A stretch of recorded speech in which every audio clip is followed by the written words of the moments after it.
বেলতলাৰ matric cinema হলৰ পৰা আমাৰ হতিত সাংবাদিক বলেন ভট্টাচাৰ্যৰ সৈতে আমি পুনৰবাৰ সংযুক্ত হৈছো বলেন জয়ন্ত দ্বিতীয়টো দৰ্শনীৰ কাৰণে ইতিমধ্যে সাজু হৈছে মেট্ৰিক সিনেমা হল আৰু ইতিমধ্যে মই দৰ্শকৰ শাৰীত দেখুৱাইছো ইতিমধ্যে দৰ্শকসকল আহি থিয় হৈছে তেখেতসকলে ইতিমধ্যে চকী গ্ৰহণ কৰিছে সমান্তৰালভাৱে আন এখন ছবি আমি দেখুৱাইছো জয়ন্ত য'ত মেট্ৰিক সিনেমা হলৰ দ্বিতীয়খন স্ক্ৰীনৰ সন্মুখভাগত দেখিবলৈ পোৱা গৈছে এখন চকী আৰু এই বিশেষ চকীখন ৰখা হৈছে এই ধৰণে সন্মুখভাগত ৰখা হৈছে ইয়াত ফুল দিয়া হৈছে পুষ্প দিয়া হৈছে আৰু অসমীয়াৰ ইয়াৰ আমঠু ইয়াত দেখিবলৈ পোৱা গৈছে মৰমৰ শিল্পীগৰাকীক এইদৰে তেখেতৰ কায়িকভাৱে আমাৰ মাজত নাই যদিও বা তেখেতৰ বাবে এয়া যেন সুকীয়াকৈ এখন আসন ৰখা হৈছে এয়া সম্পূৰ্ণ পৃথক আৰু ব্যতিক্ৰমভাৱে ইয়াত ৰখা হৈছে এইভাৱে আমি প্ৰতিটো হলৰ ক্ষেত্ৰত দেখিছোঁ যে তেখেতসকলে জুবিন দাক সেই ধৰণে শ্ৰদ্ধাঞ্জলি জ্ঞাপন কৰিছে আজিৰ দিনটোত আৰু এই মুহূৰ্তত যদি চোৱা হয় তেতিয়াহ'লে দেখিবলৈ পোৱা গৈছে মেট্ৰিক চিনেমা হলৰ তেখেতসকলৰ দ্বিতীয়খন স্ক্ৰীনৰ সন্মুখভাগত এইদৰে এই বিশেষ চকীখন ৰখা হৈছে একমাত্ৰ মৰমৰ শিল্পীগৰাকী অজান দেশৰ পৰাই তেখেতে যেন এই স্থানৰ পৰাই তেখেতে ছবিখন চাব আৰু ছবিখন চাবলৈ তেখেতক এইদৰে আচলতে এক প্ৰকাৰ শ্ৰদ্ধাঞ্জলি জ্ঞাপন কৰা হৈছে গতিকে আমি ইতিমধ্যে দৰ্শকৰ শাৰীত যিসকলে ইতিমধ্যে স্ক্ৰীনৰ সন্মুখত বহিছে অধীৰ আগ্ৰহেৰে বহিছে তেখেতসকলে কাৰণ ছবিখন তেখেতসকলে চাব আৰু ছবিখনৰ কাৰণে এই মুহূৰ্তত তেখেতসকলে থিয় হৈছে বাইদেউ আমি এটা শব্দ ক'ম সন্মুখভাগৰ যিখন চকী ৰখা হৈছে সম্পূৰ্ণভাৱে যেন জুবিন দাক শ্ৰদ্ধা জনাই তেখেতসকলে এখন ছবিখন ৰখা হৈছে শ্ৰদ্ধাঞ্জলি দেখিছে অজান দেশৰ পৰা তেখেতে যেন আমাক চাই থাকিব এই চকীখনৰ পৰাই তেখেতে নিশ্চয় আৰু আহি আমি ভাল লাগিছে জুবিন দাক আমি চাম আজি আৰু সি আমাৰ অন্তৰত অলৱেজ জীয়াই থাকিব কি কয় বাইদেউ এই হয় আমি বহুত আশাৰে বাট চাইও ৰৈ আছিলোঁ আৰু জুবিন দা যে অনুপস্থিতি এতিয়ালৈকে মানে অনুভৱ কৰিয়ে আছোঁ আৰু থাকিব আৰু সদায় তেওঁ আমাৰ মাজত থাকিব তেওঁ আৰু ইমান আজি যিটো মানে তেওঁ যদি থাকিলেহেঁতেন আৰু তাতকৈ আমি বেছি আনন্দ পালোহেঁতেন কিন্তু দুৰ্ভাগ্যবশতঃ আমাৰ যিটো অপ্ৰিয় হ'লেও সত্যটোতো আমি স্বীকাৰ কৰিবই লাগিব চ' তেওঁৰ আত্মাই সদায় চিৰশান্তি পাওক আৰু আমাক যি ধৰণে তেওঁৰ জীৱ সৃষ্টিৰাজি আমাৰ মাজত ৰাখি থৈ গ'ল সদায় আমি জীয়াই ৰাখিবলৈ আমি চবেই আমি একেলগ হৈ আমি অসমৰ চব মানুহে আমি তেওঁৰ মানে যিবোৰ সৃষ্টিৰাজি তেওঁৰ সেই সৃষ্টিৰাজি আমি মানে লৈ যাব লাগিব নিশ্চয়কৈ ইতিমধ্যে 6 বজাৰ লগে লগে দ্বিতীয়টো দৰ্শনী তেখেতসকলে আৰম্ভ কৰিব গতিকে আমি যিহেতুকে ছবিগৃহত আমি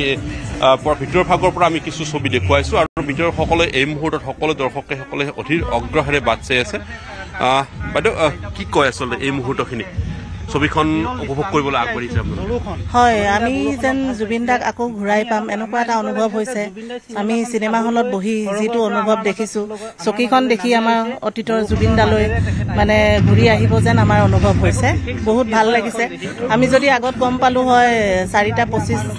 পৰা আৰম্ভ হ'ব বুলি তেতিয়া গম পোৱা হ'লে আমিতো প্ৰথম শ্ব'তে কাটিলোঁ হয় এতিয়া দ্বিতীয় শ্ব'ত আমি আহিছোঁ বহিছোঁহি আহি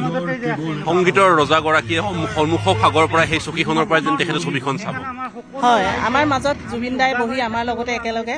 তেওঁ চিনেমাখন চাব আমাৰো ভাল লাগিছে চকীখন দেখা পাই মনত অনুভৱ হৈছে তেওঁ যেন সদায় আমাৰ মাজত এনেকৈ বহি আমাৰ লগত সদায় থাকিব এইদৰে আচলতে তেখেতসকলে এই চকীখনক লৈ এই মুহূৰ্তত তেখেতসকলে মন্তব্য কৰিছে তেখেতসকলে এইদৰে আচলতে সন্মুখভাগৰ পৰা ৰখা হৈছে আৰু দৰ্শকৰ শাৰীত ইতিমধ্যে তেখেতসকলে বহিছে আৰু তেখেতসকলে ছবিখন উপভোগ কৰিব গতিকে প্ৰতিটো দৰ্শনী আমি দেখুৱাইছোঁ যে এইদৰে আচলতে ব্যতিক্ৰম হৈ ৰ'ব প্ৰতিটো মুহূৰ্তই আচলতে ছবিখনৰ পৃথক হৈ ৰ'ব আৰু সেই পৃথক হৈ ৰোৱা পৃথক মুহূৰ্তসমূহৰ বাবে যেন জুবিন দাই এই ছবিখন সৃষ্টি কৰি গৈছিলে আৰু সকলোৰে মন মগজুত ক্ৰিয়া কৰিব পৰাকৈ দেখিব পোৱা গৈছে অসমৰ ইতিহাসত পূৰ্বে নোহোৱা নোপোজাকৈ দেখিব পোৱা গৈছে সকলোৱে আদৰি লোৱা সেই ছবিখন ৰৈ ৰৈ বিনালে আজি ৰাতিপুৱা প্ৰথম দৰ্শনী হৈ যোৱাৰ লগে লগে আমি সেইসকল দৰ্শকে ইতিমধ্যে ছবিখন যিসকলে ইতিমধ্যে চালে তেখেতসকলৰ পৰা ভাষ্য আমি সংগ্ৰহ কৰিম তেখেতৰ পৰা আমি মন্তব্য সংগ্ৰহ কৰি সমান্তৰালভাৱে ভিতৰৰ ভাগৰ যি পৰিৱেশ আমি সেই পৰিৱেশ এই মুহূৰ্তত দেখুৱাইছোঁ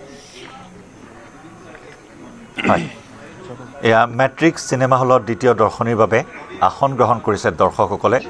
বলেন ভট্টাচাৰ্যই আমাক দেখুৱালে ব্যতিক্ৰমী পৰিৱেশ ঈশ্বৰ পুত্ৰৰ বাবে সুকীয়াকৈ আসনৰ ব্যৱস্থা কৰা হৈছে অজান দেশৰ পৰা তেওঁৰ সপোনৰ ছবি ৰৈ ৰৈ বিনালে দৰ্শকসকলৰ সৈতে একেলগে উপভোগ কৰাৰ যেন এটা ব্যৱস্থা কৰি দিয়া হৈছে আৰু এই পৰিৱেশসমূহে দৰ্শকক আৱেগিক কৰি তুলিছে সমান্তৰালকৈ উৎসুকতা সকলোৰে মাজত অব্যাহত আছে জুবিন গাৰ্গৰ যি সপোনৰ ছবি ৰৈ ৰৈ বিনালে সাগৰতে আৰম্ভ সাগৰতে শেষ এই চিনেমাখনৰ যি থিম সেই কথা উল্লেখ কৰিছিল মৃত্যুৰ পূৰ্বে জুবিন গাৰ্গে এজন অন্ধ শিল্পীৰ চৰিত্ৰত অভিনয় কৰা জুবিন গাৰ্গৰ সেই অভিনয় চাবৰ বাবে এয়া দৰ্শকৰ উৎসুকতা হাতে হাতে গামোচা লৈ জয় জুবিন দা লিখি একাংশ দৰ্শক আহিছে ছবিগৃহলৈ এয়া অভূতপূৰ্ব পৰিৱেশ এয়া ঐতিহাসিক মুহূৰ্ত অসমীয়া চিনেমাৰ বাবে